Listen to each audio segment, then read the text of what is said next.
Hello everybody, and thank you for tuning in to the weekly report. Campaign finance reform helps special interests.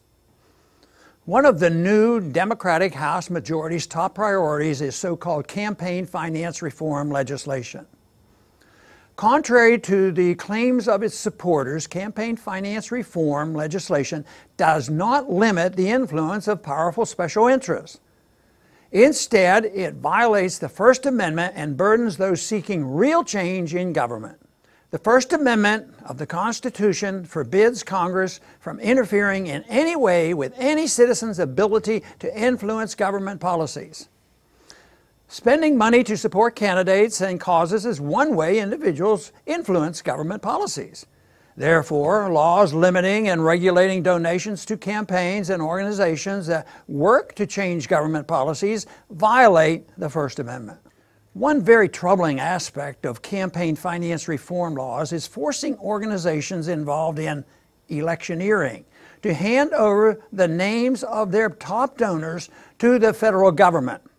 Electioneering is broadly defined to include informing the public of candidates' positions and records, even if the group in question focuses solely on advancing issues and ideas. Burdening these types of organizations will make it harder for individuals to learn the truth about candidates' positions. America has a long and distinguished tradition of anonymous political speech. Both the Federal and the Anti-Federalist papers were published anonymously, as Justice John Marshall Harlan wrote in NAACP versus Alabama, where the Supreme Court upheld the NAACP's right to keep its membership list confidential. Inviolability of the privacy in group association may in many circumstances be indispensable to preservation of freedom of association, particularly where a group espouses dissident beliefs. Supporters of groups with dissident beliefs have good reason to fear new disclosure laws. In 2014, the IRS had to pay $50,000 to the National Organization for Marriage because an IRS employee leaked donors' names to the organization's opponents. Fortunately, the Trump administration has repealed the regulation forcing activist groups to disclose their donors to the IRS. Unfortunately, Congress seems poised to reinstate that rule. In recent years, we have seen the rise of authoritarian political movements that think harassment and even violence against those with differing views are acceptable tactics.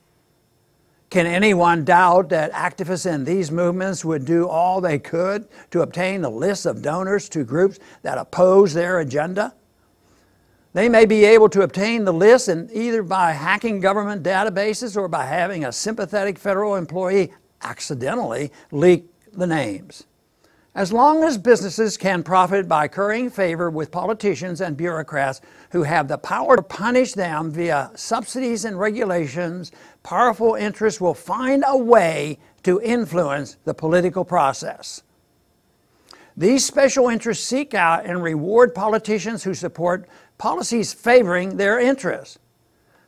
So foreign policy hawks can count on generous support from the military-industrial complex. Supporters of corporatist health care systems like Obamacare can count on generous support from the health insurance pharma complex.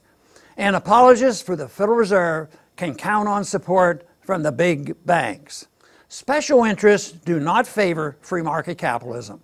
Instead, they favor a mixed economy where government protects the profits of large business interests. That is why big business is more likely to support a progressive or a moderate than a libertarian. Campaign finance and donor disclosure laws will make it harder for grassroots liberty activists to challenge the corporatist status quo. Those wishing to get big money out of politics should work to get politics out of all aspects of the economy. Thanks for listening.